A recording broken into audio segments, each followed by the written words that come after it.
rolls low across the floor, like the love we had before. Every step I take tonight echoes in the neon light. Your memories, a rhythm slow, playing where I go. Oh baby, hear that low bass cry beating through my chest. Every note reminds me you were my best. Now the night keeps spinning like an old blues tune, and my heart keeps falling into your bassy moon.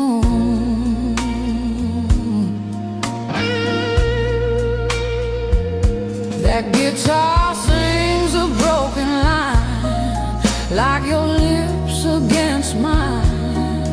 Every chord the piano plays pulls me back to yesterday. Oh baby, hear that low bass cry beating through my chest. Every note reminds me you were my best. Now the night keeps spinning like an old blues tune, and my heart keeps falling into your bassy moon. Love like ours don't fade away, it just turns into the blues. And every bar I sing tonight still belongs to you. So let that bass keep rolling slow through the midnight air, 'cause every lonely blues I sing still finds you there.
The neon light is fading slow tonight. A lonely bar, a broken heart inside. Your empty chair still waits for you, but I know you're gone for good. It's true. The bartender pours another round.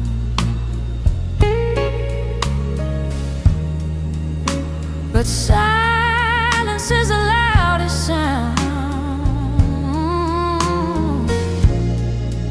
Your memory walks across the floor like footsteps knocking at my door.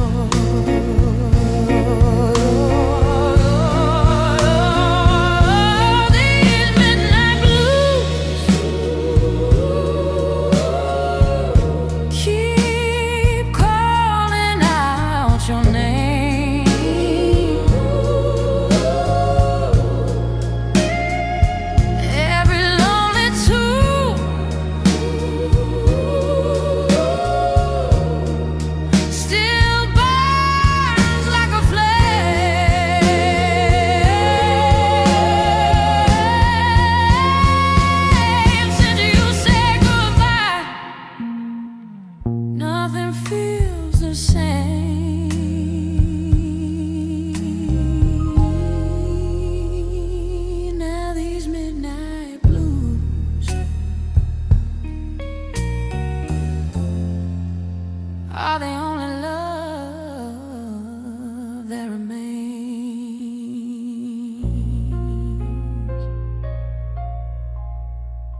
joker got lucky, yeah, stole her back again. You better come on in my kitchen, hey, 'cause it's going to be raining outdoors. Ooh, the woman I love, yeah, I stole her from my best friend. That joker got lucky, yeah, and stole her back again. Hey, you better come on in my kitchen, 'cause it's going to be raining outdoors. Ooh, oh,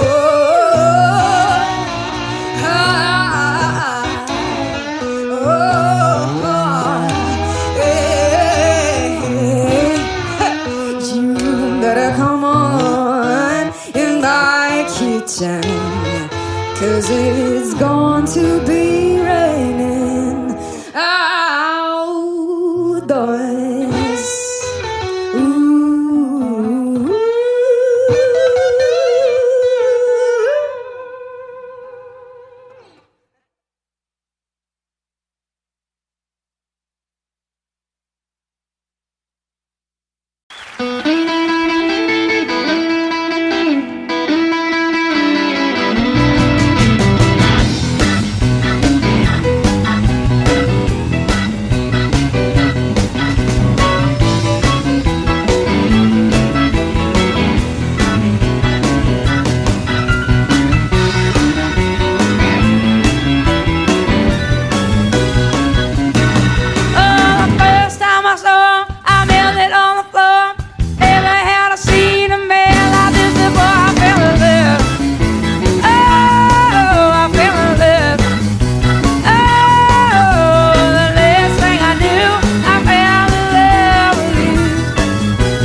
Had dinner with him last The night. grey man. Oh, were you? Basher. Oh, Basher. He's fantastic. What a fine man. A fine musician. They've got a picture of him on the wall of this VH1 studio in Camden Road where we were, and he looked like a lemur, like, because he's just had really light blue eyes, and just the photograph looked like he was holding a guitar, and he just looked like one of those exotic Madagascar lemurs that only come out at night. It was just great. I used to run a little venue in the north of England, which was an old wooden pavilion that was been knocked down now, and we booked this band one night, and they pulled. So the agent said, well, I've got this other band called Brinsley Swartz. Do you want them to come? Yeah. So we said, OK. So they turned up, and it was just brilliant.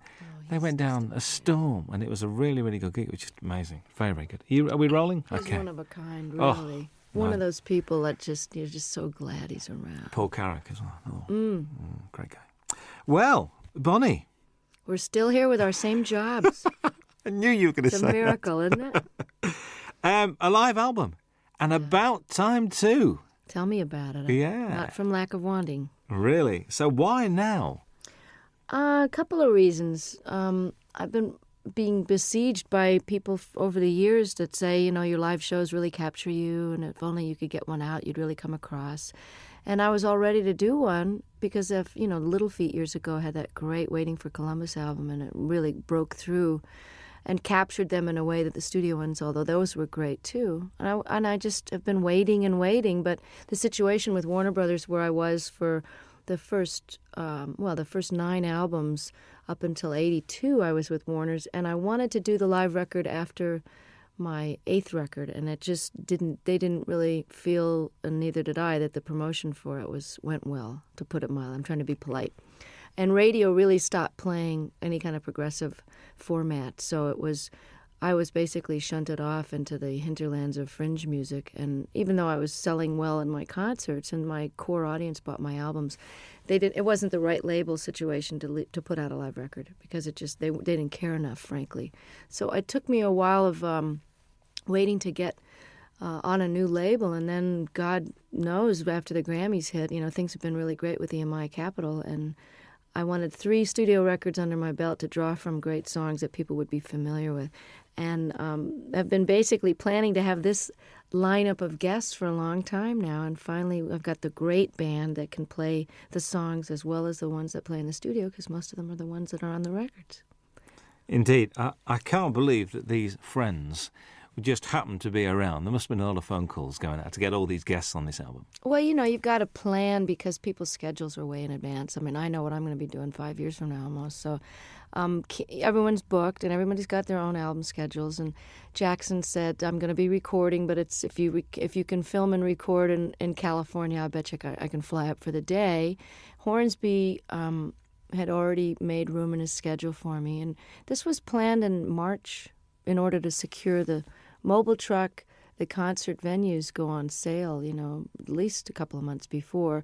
And, of course, the film crew, we had 9 35-millimeter camera, film for 2 days. So, that's almost $1 million type of proposition just for the film alone, to film the 2 nights. And so, yes, it had to be way planned and approved and paid for in advance. But I must admit, the sound of the album is one of the best live recordings I've ever heard. Oh, fantastic. And I'll tell our engineer that, because he worked his you-know-what off trying to make it. Because I'm not a big connoisseur of live albums. I mean, I listen to James Taylor's and Peter Gabriel's, and of course, Little Feats I play a lot, and I have some live Westwood One radio programs that I've listened to and gotten copies of live performances where I've missed someone's tour. But I really wasn't an audiophile enough to know that it turns out, I found out from doing interviews, that most live albums get listened to once and put on the shelf. So Ed said, he really wanted to go for, making this the best live-sounding record he's ever heard. And he studied a lot of them about how much room echo to leave in, and how much clapping between songs, and how much talking, where there was a lot of deliberation that went in. And, of course, each song is from sometimes a totally different night in a totally different hall. So there's a lot of post-production work that went into this. And it works so well. A couple of things.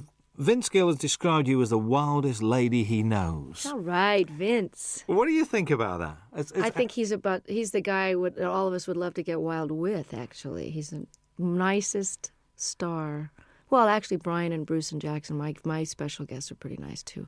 In the unneurotic field, you know what I'm saying? Like people that are just folks when you meet them. I don't know if that was your impression, but I know that when Vince and I, over the years, I mean, when he was in Pure Prairie League and I was still on Warner's, we ran into each other and we actually did a duet together when he was first a solo act. We did a song called Let's Do Something Even If It's Wrong. And he and I were both kind of wild. I don't mean that in a biblical sense. I just mean, wild rockers. We didn't get into this line of work because we like to go to bed at 9 o'clock. Well, you don't start till late anyway, do you? It's not late. You know what? I get up early when I'm off the road. I like the daytime hours because if you're not up partying at night, there's really no reason to be up past midnight unless you just get into one of those great moments when you can write and you're reflective and everybody else is asleep. But I've started to really like the early morning dawn hours. In London, when there's nobody else around, it's very good. I was in New York last year and we drove out of the city we just drove out for about an hour at about 6, 7 o'clock on a Sunday morning. Nothing in New York. Very strange feeling. I very, bet it was very bizarre. strange. I bet. Very, very weird. Do you think your marriage has given you a different outlook on life? Have you calmed down or not? Or do Michael and you have a sort of a thing, I don't think marriage has much to do with the calming down. I think just getting older, from your 20s to your 30s, there's a certain calming down. And I don't know about your life, but most of the rockers I know, and by rockers I mean not such as a musical categorization as in party as much as you want and can get away with kind of a thing. Like I would never jeopardize my job or walk around stumbling. And, I never was one of those kind of visibly out of it kind of a person where people would comment on it. It was more like a private thing after the show. But lifestyle changes in your 30s are necessary if you want to keep your wits, your memory, your looks, and your health, not to mention the most important, which is your music. So even though I never jeopardized my job, I think my effectiveness, how many hours of the day I was able to be productive, was starting to get affected by my extracurricular activities. So my calming down that way happened in my mid-30s when I kind of quit drinking and took up yoga and bike riding and doing all those things with the ravages of time so that you end up feeling more energetic and more able to do your gig and have more fun because it just isn't fun to feel bad, I mean, I know some people make a career out of it, but the feeling bad is for the young.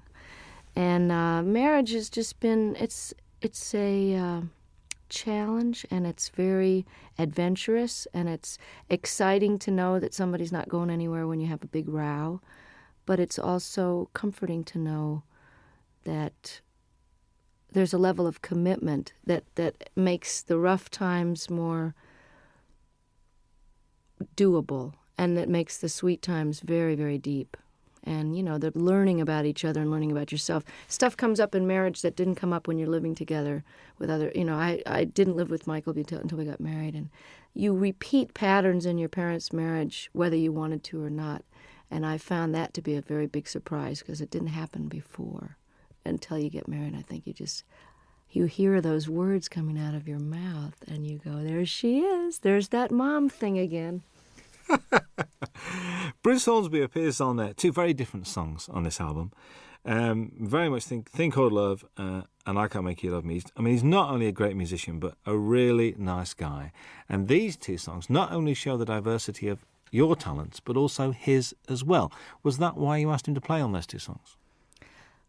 It was one of those things where on the tour we did together last year, we did a 4-month double bill of the Outdoor Sheds when my new album was out. And it's quite obvious that I just think the world of him. And he made such a difference on I Can't Make You Love Me. And then he invited me to play on and sing on his last record before this current one.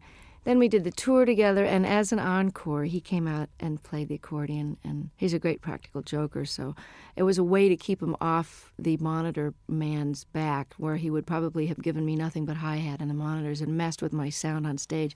So I kept him out of trouble by having him on stage, and, he's my favorite singer and writer, I think. It's just, Prine and Jackson Browne and him, that's it, and Paul Brady. I Can't Make You Love Me, I can't even imagine recording live without him on it. So he was very gracious, and I just got to participate in his PBS special and got to play with Pat Metheny, the 3 of us on stage alone, singing The Tide Will Rise. And it was just absolutely a highlight of, my respect for those men is just unbounded. And his musicianship is far surpassing anybody in the pop world that I know. He's really as nice a person as he is a genius, too. Whenever I bump into him, it's like, and it's like he sits down and he talks to you and he takes time. Mm-hmm. It's never, so I've got to rush now. He's just one of those guys. And I thought his current album was very, very good. I do too. And, he's really a jewel, and such a normal guy, just like Don was.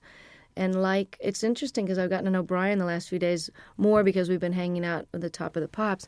And he also is totally without any kind of ego attitude. And, he's not neurotic and paranoid or any of those stuck-up things that people get when they get to be a big shot. And I'm so lucky to have these guys as models because they've been famous longer than me. Hornsby came out of the box with big hits, and he's just nonplussed, totally regular guy. That's why you get on so well, because you're the same. You've got the same attitude, and that's why, and it shows. I reckon this record's great to listen to when driving. I mean, I've been driving around listening to this. I think it's brilliant. God, I'm so glad. It's so new that I haven't had reviews yet. So this is it. Give it to a friend. So go and drive around, listen to it, and it's great. A song on it, Shake a Little. New song to you. New song by the guy Michael Ruff, who wrote "Cry on My Shoulder" on Nick of Time, and.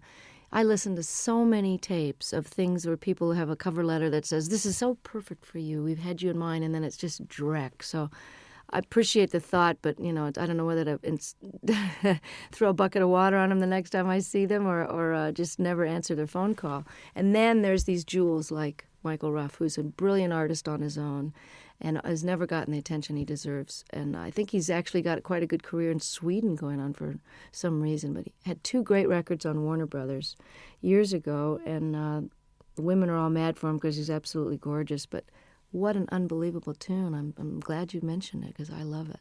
I think it made a good single, actually. I was listening to it. I think so, too. A good single. Matters of the Heart is haunting. I mean, that's one where I think you mentioned this capturing the audience. You could hear a pin drop in that auditorium. They're all there as one, I think. I mean, and hadn't heard the song before, too. So that was really which is great. like, oh. Yeah. And, did you feel that was a special performance that night with them? Exactly. That was why we picked that night's performance. I mean, all the great part about recording 6 nights is that we really got the best performance of each one. It was hard to choose sometimes, but there was always one that had that pathos and a unity of, whether it was a spontaneity or just not thinking about it. Everybody forgot about the tape, and the audience, for whatever, it's almost like a great meal or making love. There's just that one evening where you're doing the same thing with your lover that you've always done, but it's just fitting and feeling perfect. And that this track has got a soulfulness to it, kind of a Ray Charles thing that, Michael McDonald is an incredible writer and singer. So the fact that to wrap myself around one of his songs like this is, you're as good as your material. And like I Can't Make You Love Me, this is one of those classic songs. I think what's nice about this record as well is it's not Bonnie Raitt's greatest hits live, which I'm so pleased about. It's a real, it's almost it's a comment and it's a reflection. Was that purposeful, the way you selected the songs? Yeah, and I'm glad to hear you say that. This is terrific that it's coming across, even in its shortened 1-disc version of the 2-hour concert. I mean, we were actually surprised, Don and I, when we had to narrow this down, that this played as well, and we almost like this order better than the ones with the extra 4 songs on it. I had no intention of doing a greatest hits because why would somebody want to buy it? Well, I suppose they would want to have all those so-called hits on one record, but why not try letting the songs go out the way they've evolved over the last few years? I mean, Love Me Like a Man, I recorded in 1972, and the guitar solo is never going to be the same twice. And certainly Have a Heart and Love Letter and different songs from Nick of Time, all of these songs have taken on their own character depending on the tour that we play them. Each tour, everything gets a little shifted by the band members, because just to keep it interesting, but also they just grow. Tempos are changed, Have a Heart has a kind of a South African guitar part on it, and that's partly because I've got one of the greatest guitarists as a foil now, George Marinelli, who used to play with Bruce Hornsby. So I wanted to add something different to the older songs and give people, we got 6 new songs, so it's a little bit of everything. I think so. Charles and Ruth, I'm pleased they're on there. I get the impression the way you work together, there's a real mutual respect amongst the three of you guys. Oh, total. And I mean, of all the people that are on the stage at once, everybody has admiration so deep that, I hope it comes through, and I'm glad to hear you say that it can be felt, because Ruth Brown single-handedly was such an influence on Etta James and Aretha Franklin and all the people that I grew up listening to when I was old enough to read about their influences. They were the ones that mentioned Ruth, because I, of course, was only 1 year old when her first record came out. But she's built Atlantic Records with her singles in the late 40s and 50s, as did Charles Brown, who's no relation, by the way. He's from a totally different part of the country. But he also was seminal in starting the whole West Coast blues sound, the transition between the post-war jazz era, and he took his Texas very funky roots. He also was classically trained, and he melded them into the style of jazz with the Art Tatum flavor and the beautiful classical music, to where Nat King Cole became famous based on the music that Charles Brown was doing. And, of course, Ray Charles is a direct descendant, although he doesn't credit Charles, and has never turned around and really helped him, nor have Chuck Berry and some of the other people that really grew up idolizing him. And I always felt it was strange that the great rhythm and blues artists and the white artists of today, who owe such an incredible debt to these pioneers, would not only not put them on the show, or at least throw some money towards the organization out of which they can get some health insurance, since they didn't get any royalties. Because this is the biggest criminal revelation I found out in the last 6 years, is that nobody before 1970 did get royalty participation. And we've just now gotten to the fourth large company to only now, 6 years after the organization was founded, to agree to pay a 10% royalty starting today, for example, as opposed to 30 or 40 years of lost royalties and 10 years of CD sales with no money coming, no health insurance. Every other industry has health insurance and takes care of their own, except ours.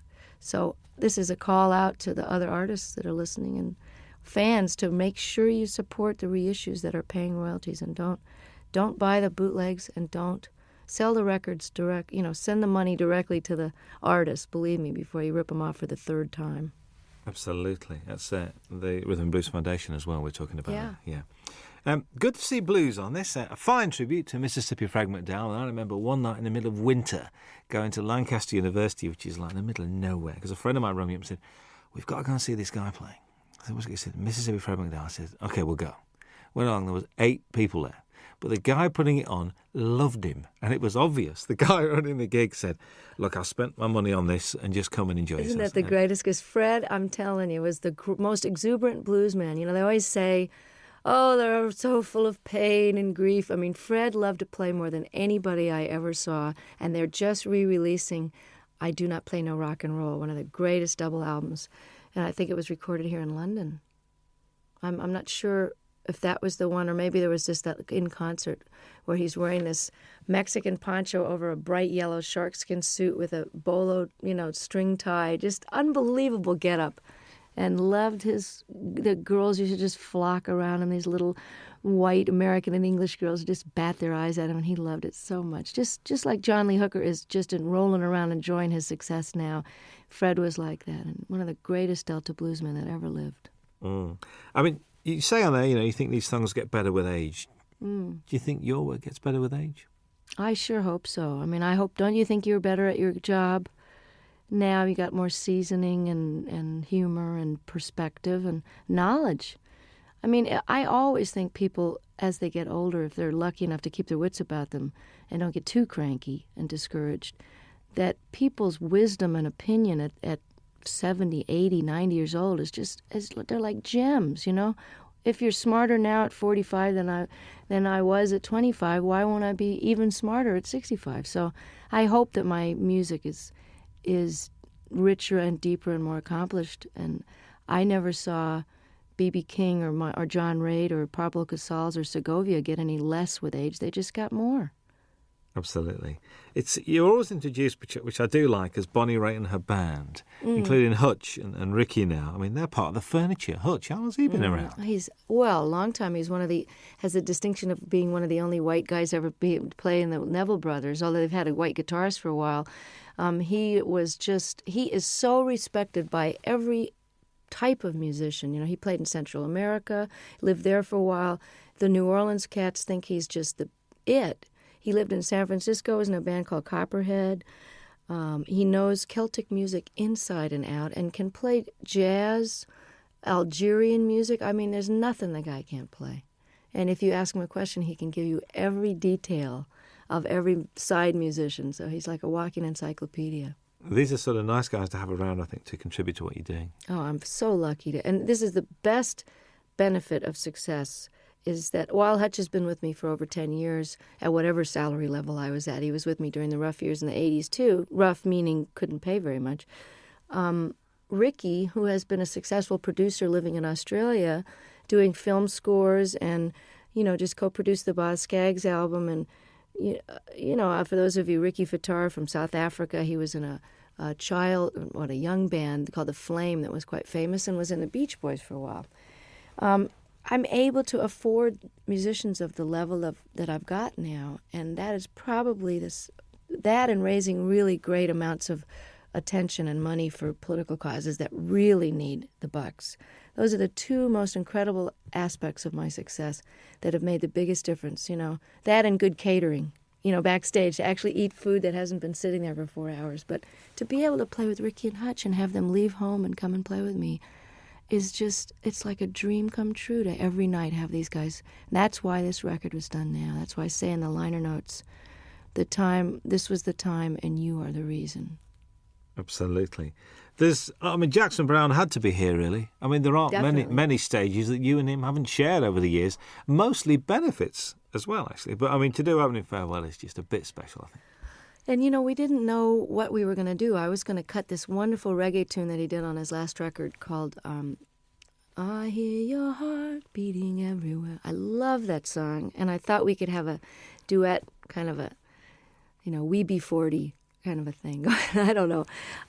And we tried it in my key, and it just didn't sound as good as his. So I said, well, maybe we should send the band off to the wings and just sit here and play Opening Farewell. And it was just done. He came and never had a chance to rehearse it. He never had sung it in that key, never sung a harmony part. And all of a sudden we're filming and recording it for the history, and he was really a champ. I can barely look at him because I love him so much, and he's so gorgeous and never changes. But yeah, I said that he had to be on the live record because he knows too much about me, and I'm afraid he's going to talk. He knows where the body's buried. Well, I know where his skeletons are buried too. So.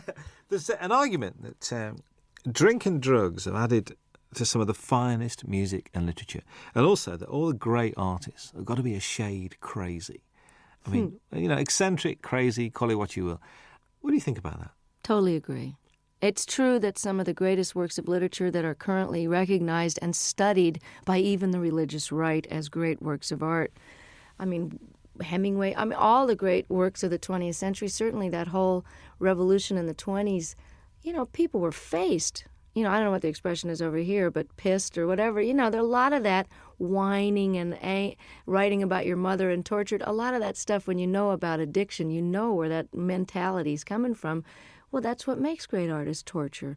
And artists torture themselves. And the myth is that you can't be, quote, funky or as deep or as soulful or as funny if you're not sort of loaded or hungover, is blown by the fact that John Hyatt and Stevie Ray Vaughan and some of the greatest artists of our time are still kicking, sober. So, and I'm here to tell you from that song that's on this record, and I don't know if it made this cut. Did Feeling of Falling get? I think that's the one we did leave on. I'm not. Yeah, because I want to let people know that just because you're straight doesn't mean you're not totally miserable and twisted sometimes, and it's out of that angst and misery and longing, which is just part of being alive, which you feel more acutely when you're not anesthetized, that some of the most powerful stuff has come out of my guitar, because it's excruciating to be awake. So it's just a different kind of art. If anybody thinks I'm not miserable, look again, And sometimes it's a lot easier to just toss a few back and forget about it, It's trying to be awake all the time that'll get you some good blues tunes. Most definitely. The old tortured theory goes out the window there. And there's this song with Bryan Adams. I mean, what's the story behind this? Did you call him or did he call you? Or if someone was to say to me, okay, you got a new album coming up, and, you've been on the road with Longing in Their Hearts, and you have this ballad here, and you found this Michael Ruff song, but you know what I'm really missing as a rocker? I just wish somebody that I really love would call me up. And, it was like the universe answered my prayer, and I get this phone call from Brian, who I haven't heard from for a few years, and he says, I wrote you this song with this woman, Gretchen Peterson. I hope you like it. It's on the way. I listened to it. It's like tailor-made, great lyrics, a tried and true topic, but done set in a very clever way. You need a rock, not a Rolling Stone. Simple, straight-ahead rocker. And then on top of it, his album was postponed, so as we got closer to the live recording, I went, oh, it would be really great, as if he could sing this with me. And he did. He said, I'm coming. I just can't believe it. It's like for all the blues people that I helped and all the obscure songwriters I've done songs and talked about over the years, to have somebody like him who is really huge over here in Europe where I can't get arrested really. And, for him, he'll be doing for me what I'm doing for Ruth and Charles. So without any compromise and just pure admiration and love, and just love the guy's work so much, and I love him. And here I am getting to have this handed to me like Eric and Elton saying, hey, you want to be more known in Europe? We love you. Come on to the Wembley show. That's the payback, is that it all goes around in a big circle, and then I get more well-known, and I can bring Charles Brown over to Europe. So that's the way it works, Oh, that'd be very pleasant, actually. Very nice indeed. There's 3 songs that run together. There's Longing in Their Hearts, Love Sneaking Up on You, and Talking Heads, a storming version of that. All right. Were they the same night? Because they just run together. I think they are the same night, actually. But they were pretty slamming all. Sometimes we do Come to Me in the Middle, which we didn't have room for on the record. But again, you can get it on import probably. I always thought of doing Burning Down the House since I first got the idea. I've always wanted to cut the song, but I had no idea whether we would do it on this record or whatever. I didn't know if it would make the record. It was just one of those sound check into the last encore of the night. And, by the time you're at the encore point, your fans are so nuts, you can basically play Rachmaninoff's symphonies and get away with it with a reggae beat. But I love Talking Heads. I love this song. Always heard it with slide guitar. And it's very similar in the clavinet part to Love Sneaking Up on You. So I had them as a segue, like half of Burning Down the House into Love Sneaking Up on You. And about 3 gigs into the tour, all the reviews were mentioning, and the audience was jumping up and standing. They were mentioning Burning Down the House. So Don suggested, he said, hey, why don't you just finish the song and flip the order and stick it on there and we'll put it on the record. And I said, no, nobody's going to go for that. And hey, I like it. Listen, it works really, really well. Kim Wilson guests on the album as well. When the Fabulous Thunderbirds are one of the best kept secrets in Europe, like yourself. Well, that's why I plan to change it. I mean, I'm really glad that by doing a record with Delbert on Luck of the Draw, that 5 million people have that album and now know who Delbert McClinton are, as if anybody's been asleep in a closet and doesn't know. The other great white singer of rhythm and blues is Kim Wilson, and one of the greatest living harmonica players. And Kim and I have been talking about doing this song and performing it together for years, since they first wrote it on a record tastefully entitled Butt Rockin', which I'd love to hear him explain that to his folks. Oh, son, what's the name of your new album? Well, Mom, we decided to call it, So if I can get Kim more exposure in parts in the, for the moment that I'm in the sun here, and just let people know how brilliant this guy is, I'll be able to die happy, because he is just incredible. You know what? Listening to this record, I do have a problem, because I'm not now going to be able to say to people, you mean you don't know who Bonnie Raitt is? This is causing me a bit of disturbance here, because it looks like the single's going to work, and if the album works, you've knackered a lot of the things that you know how Bonnie Raitt is, and they go, who's that lady who sang that song. You See, know. I'm enjoying coming over here and still being a cult artist. And that, now I'm getting all letters from the people in the States going, you were mine for 20 years. And now I really resent the fact that everybody knows who you are and they're playing you in the supermarkets. But I wrote the guy back. I said, hey, 20 years in small theaters. Can't you cut me some slack? I get to have Ricky Fataar in the band and Hutch. Let me have a moment in the sun here. And while these rhythm and blues artists are still around, and while Kim deserves to be heard, let me show the rest of America about these guys. And I feel the same way about Europe. But if I'm a cult artist over here for a while longer, it would just be very nostalgic for me. I think so.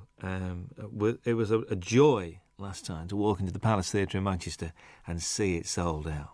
Wasn't that exciting? Joy. I'm inching my way to notoriety over here. And, I'm really thrilled that this record, that you think it's great, because I'm so proud of it. I mean, it took me a long time to get these songs together, and I took a lot of care in the mixing of it and the choosing of them. And I think if you're coming into me new, that you'll be able to get a good glimpse of what it was like before and some of the blues stuff. And, I don't think anybody should be determined by their latest single. So, I'm not a singles artist. So if you've never heard of me and you hear the Bryan Adams track and you like it, check out the rest of it, because there's a lot of good people on there that deserve to be heard while they're still able to play. I think so. I think how anyone cannot be moved by Jackson Browne's version of Stay, I will never know. And I just sang on his new record. It's just fantastic. There's a bit of to and froing, because you're on John Hyatt's record as well. Yeah, I know. Well, that's how it works. We all love each other, and, I'm so thrilled that they want me to come and play and sing on their record.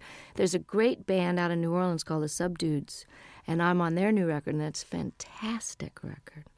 Support act on the tour, actually. That's right. If you got there early, That's right. They were over here in England. It's true. That's right with you.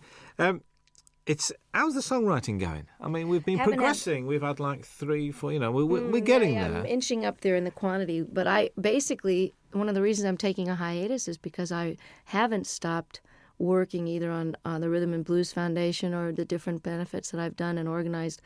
My own touring schedule, making up for all these years I didn't tour outside the United States. I haven't had any time to write, so it's time to go live a little bit so I've got something to write about. Because honestly, writing about the catering in my room in the hotel is not going to make it for a topic.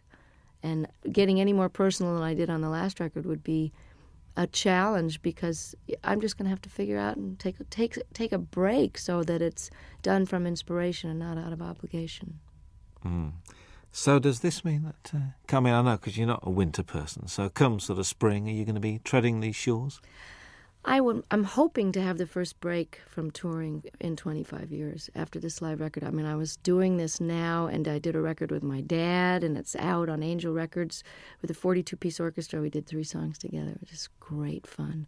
And I feel like I've done my bit with Charles and Ruth and Kim and done my major opus here, and it's time to take some time for me, because if you don't fill up and take some time off, there really isn't anything else to say. And I honestly don't think I'm going to be touring this next year unless for some ungodly reason, or perhaps truly godly reason, this record with Bryan and this record takes off in Europe, and then I'll be a brand new artist and come over and show people where it's really at. A brand new artist again? Yeah. Again. Well, I'm an overnight success, Robin, you know that.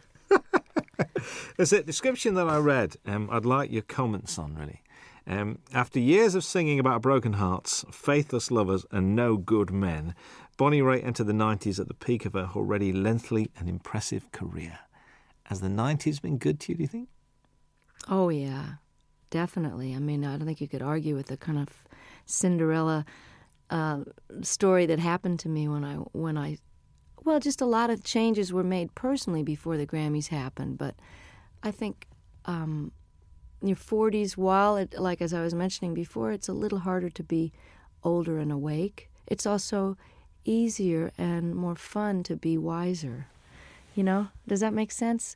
It's easier because I know how to do things better, and I know how to handle stuff. I can handle my success. I can handle disappointments. I don't mind getting angry. I know that it's not going to last for 5 days. I'm just getting angry. So the process of growing up is happening now as it is for a lot of rockers, because it's just sort of a postponed adolescence sometimes until your 30s and 40s, and then that's when people settle down. So I've had a really great last 5 years. And I'm looking forward to another 25 and another couple of live records in the middle of those. Absolutely. Bonnie Raitt, thank you very much indeed. Nice to be back. Hi, this is Bonnie Raitt. Very happy to be with Robin Ross on your radio. I want to go to Scotland. If we send him a tape, right, he'll do a 2-hour special. Wow. He's like a big supporter, isn't he? These guys are just, Thank you, Dave. Thank you for the homeland, for the young girl who's found her way back to your shores any minute now. I'm threatening to show up for Hogmanay again. Again? Oh, Well, tell people God. this time, will you? See, I'm the only one that remembered what happened those 3 days. The entire country was out of their minds. But the studio was. I'm coming back with a video camera because nobody in America believed it. You know, well, they had some sort of sponsorship. They had little bottles of booze on the table, and there was like 65-year-old people just totally clapping and yahooing it up, which is a little glimpse of what, like, a Crosby, Stills and Nash audience is going to be like in 20 years. You know, will be a bunch of old geezers singing, you know, just a song before you go. But they'll still be all applauding. And Sheena will be singing Morning Train, and me and Brady will be out there on walkers singing Thing Called Love. Yeah, I found another Brady Buncher. Curtis Stigers is a Brady Buncher. Yes, he is. Curtis Stigers is a Brady Buncher. I found somebody else as well. You know, guess who cut Paradise Is Here? Cher. Heard it from Brady's lips today. I'm not kidding. That'd be great. Let's find it right now. Really? So that must be this new album because she's done the Mark Cohn Walking in Memphis. That's the single. So it'll be on the same album. Well, it's good. I'm glad that she's going to get them some wider attention, you know? Brady's record was great, wasn't it? Mr. Cummings won't know what's hitting. He won't know what to do. I know. He's great. I ring him up. I really wanted to do that song too, but Tina had already done it. I think that Cher track's coming out for Christmas as a Christmas single. Paradise Is Here? Well, that's good. I'm glad. I mean, I don't know who produced her, but I hope it's great. My engineer's producing Anne Murray's new record, which should be great. All right. Yeah, she's terrific. When I call you up. Remember when she did that? She wouldn't do an acoustic, would she? She should have done. She wouldn't do an acoustic for us. She's doing one now. Hello. I'll come in here and do one. Yeah. We had John Hyatt. John Hyatt did 2 songs. Did he? Yeah, John did 2 songs. Finn did 2 songs, did they not? Which did Neil and Tim Well, Finn. they just told me to come and talk. They did Weather With You, and they did... Nobody asked me. We'll ask you. Anywhere, anytime. You know Hey, we you like know. it. You could play the national anthem and we'd listen to. You know that. So, I'd play your national anthem. It'd be interesting. Yeah. It'd be good. Really good. Be good. So you're going to Scotland on this break? You're going to try I want to. I was threatening to go to Ireland or Scotland over the weekend, but I'd like to come back when the days are longer, because it's too hard to come over here and have it get dark at 4. Yeah. Not if unless you. Especially over that. You know what I mean? If your you get nighttime over the hours West can be Coast. more productive, but I want to be able to see stuff. You know. Yeah. You were going to go around Ireland last time I spoke to you. You were going to visit I did Ireland. it once a long time ago, and I want to do it again. I may do it over the weekend. Just get down the country and see part of it. Well, I did get a whole week did you? there. I did get a week in Scotland, a week in Ireland back in 91, right after the Grammys. Randy Newman's on Jules Holland on Tuesday night. You should get him in here. I'd love to. It's Warner's, you see. Warner's a bit strange. So my best man when I got married is head of promotion at Warner's, and he won't let me do any interviews. He said, I leave it to the regional people. I said, but we're getting like 50 Randy's stations. Great. I know. I mean, Faust is a great record. Lovely man. When's Bonnie Raitt Call on Peter later? Asher and tell him I told him that he should do it. Tell me. him who you talked to. Tell him all the people you talked to and how many stations We're you going to get. start. Just call him we got you directly. on. Did we get 50 last time? Peter and Gordon. Tell him you're a Peter Gordon fan and call Peter Asher. Remember Peter and Gordon? I actually That's went Peter to see Asher. Peter. He's I said, Randy's- no. he's Well, he used Randy's to manage manager. 10,000 Maniacs as well, didn't he? Yeah. He manages Little Feat. And now he's head of Sony, I think. That's right, I forgot. He got a new job. My former manager is was head of Atlantic, then head of Warner's, now he's head of Mercury. Moving Hello. around. We're gonna fire you. Here's $30 million. Get out of here. Oh God. Now you can pay the musician. Here's another label. Oh, Could you sign that for me, please? Are you kidding? Thank you. I've got great. I've got a shiny one because you haven't got shiny pens, have you? Can I have that on tape, please? And you haven't got any Robin tape. Ross has a shiny one. You haven't Thank you. Could you sign it for me?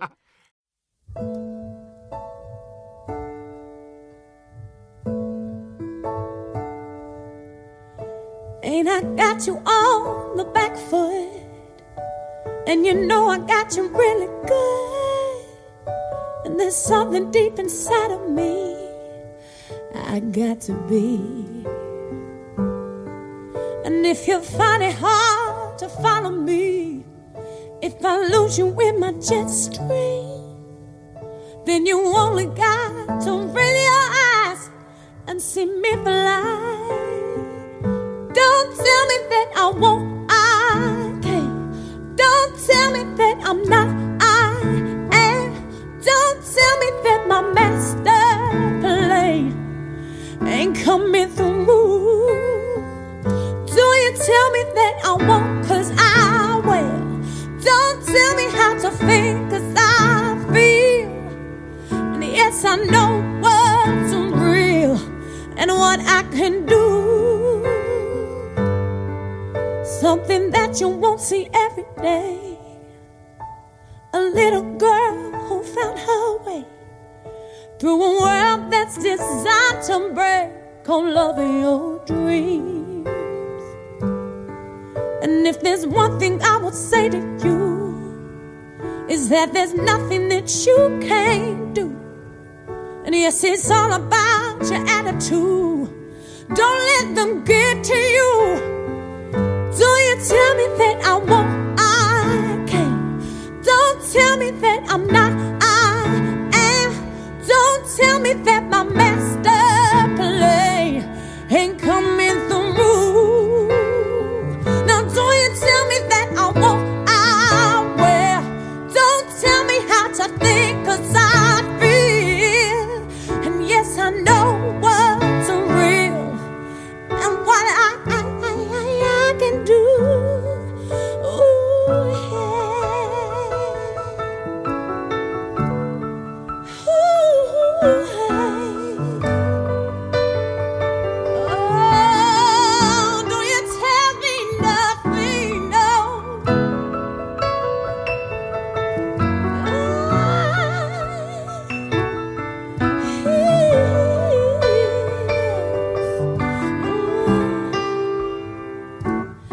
And we're singing in our own voice. We can make that choice to be free.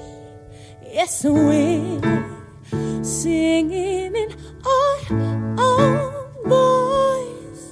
We can make that choice and be free now, to be free now. Don't tell me that I won't, 'cause I can't. That I'm not, 'cause I am. That my master plan ain't coming on through. It's coming on through. Don't you tell me that I won't, 'cause I will. Do you tell me, 'cause I know what's real and what I can do. What I can do. I say, you sing, all right now.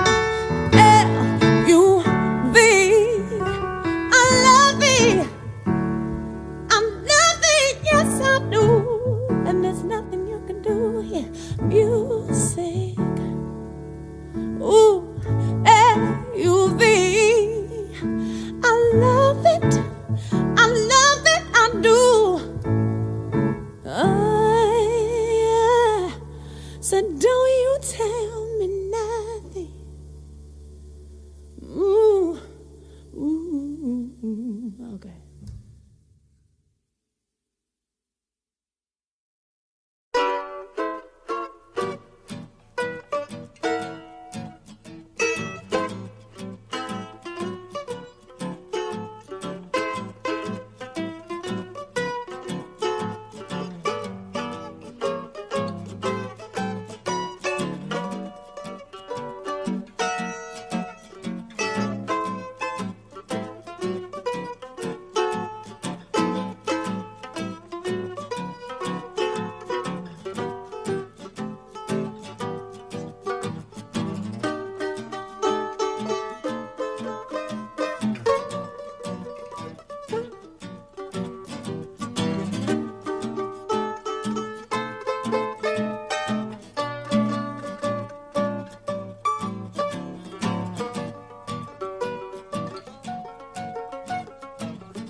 y en las olas del mar siento tu voz,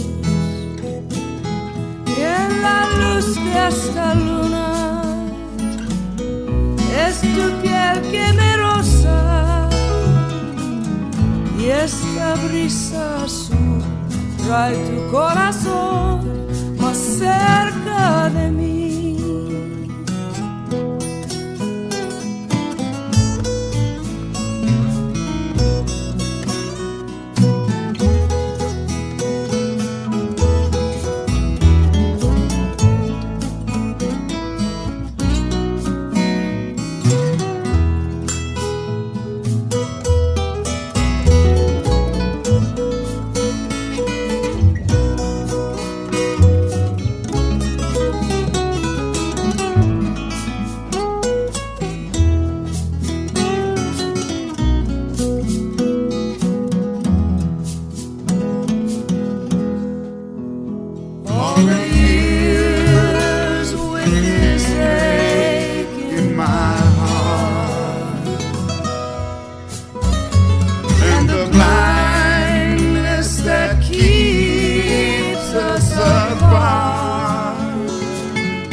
And the wings of this breeze are soon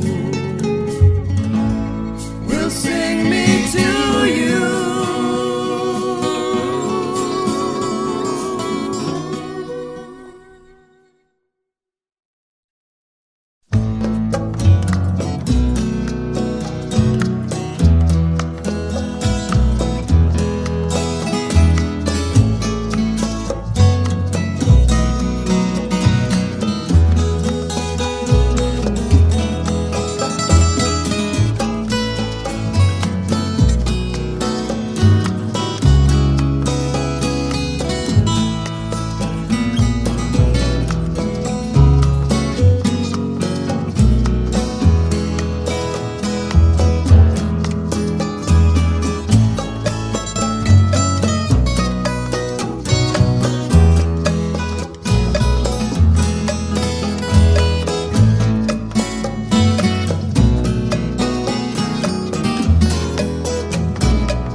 Su cara y en las olas del mar yo siento tu voz, y la luz de esta luna es tu piel que me roza, y este brisa azul trae tu corazón más cerca de mí. Esta brisa azul trae tu corazón más cerca de mí.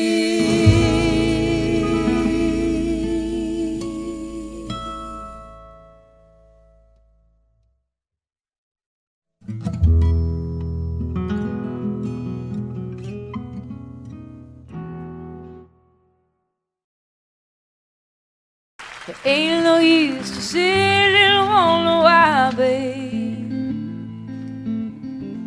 if you don't know by now. Ain't no use to sit and wonder why, it'll never do somehow. Oh, when your rooster crows out the break of dawn, look out your window and oh, I'll be gone. Oh, and you're the reason I'm traveling on. Don't think twice, it's alright. Ain't no use in turning on your light. a lot I never known. Oh, now it ain't no use in turning on your light. I'm on the dark side of the road. Oh, now I'm thinking and wondering, walking down the road. Oh, I once loved a man, a child, I am told. Oh, I gave him my heart, but he wanted my soul. Now don't think twice, it's alright. Ain't no use in calling out my name, boy, like you never done before. Oh, now it ain't no use in calling out my name now. I can't hear anymore. Oh, I wish there was something you might do or say. Oh, to try and make me change my mind and stay. Oh, but we never did too much talking anyway. Now don't think twice, it's alright.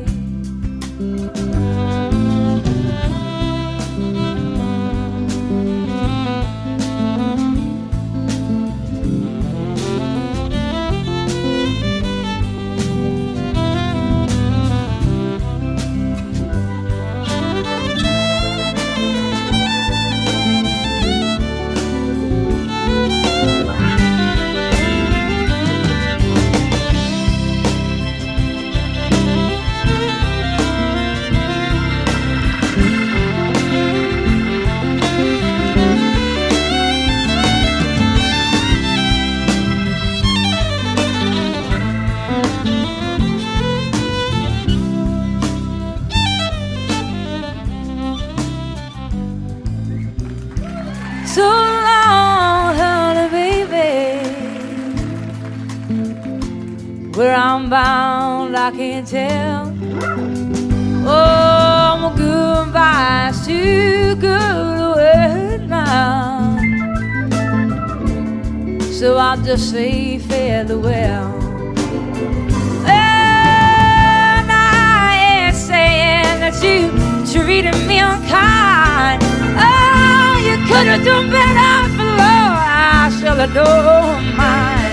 Oh, you just kind of wasted all my precious time. Now don't think twice, it's alright. Oh, you just kind of wasted all my precious time. Don't think twice, it's alright.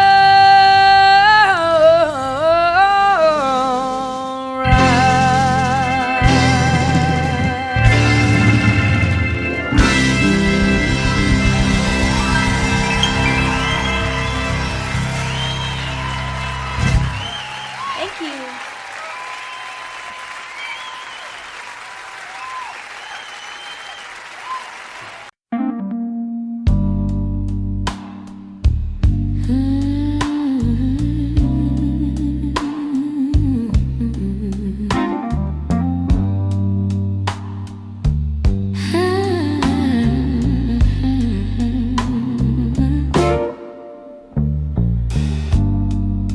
The neon lights are fading low tonight.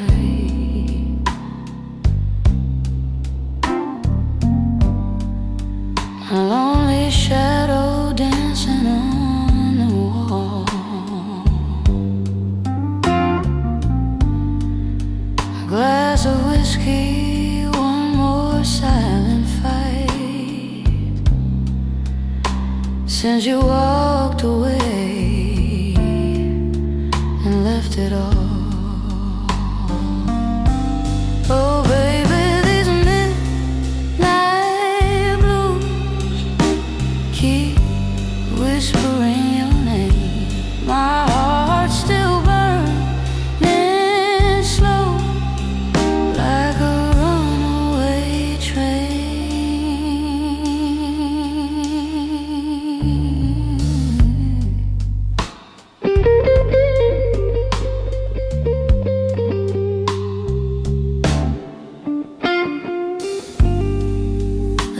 piano cries in every broken note.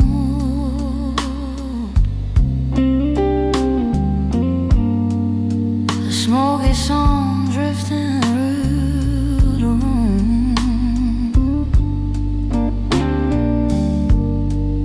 Your memory wrapped around my cold, like a cold December gloom. Oh baby, these midnight blues still calling out for you. Every lonely melody feels like deja vu.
The neon lights are fading low tonight.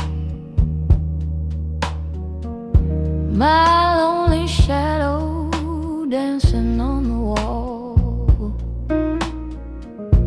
A glass of whiskey, one more silent fight. Since you walked away and left it all. Oh, baby, these midnight blues keep whispering your name. My heart's still burning slow,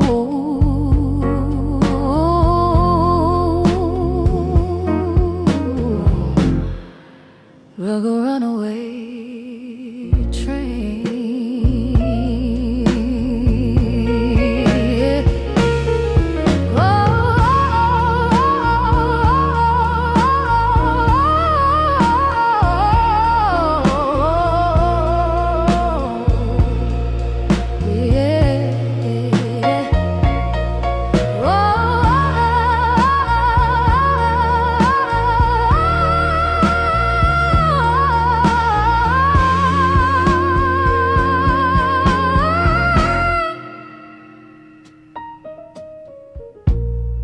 The piano cries in every broken note. A smoky song drifting through the room. Your memory wrapped around my cold,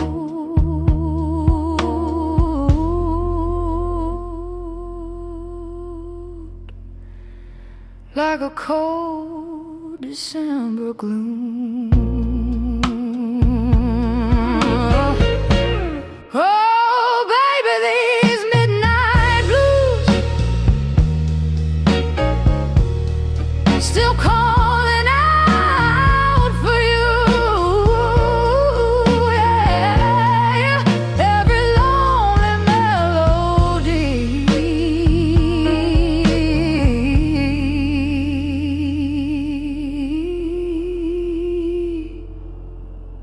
feels like deja vu.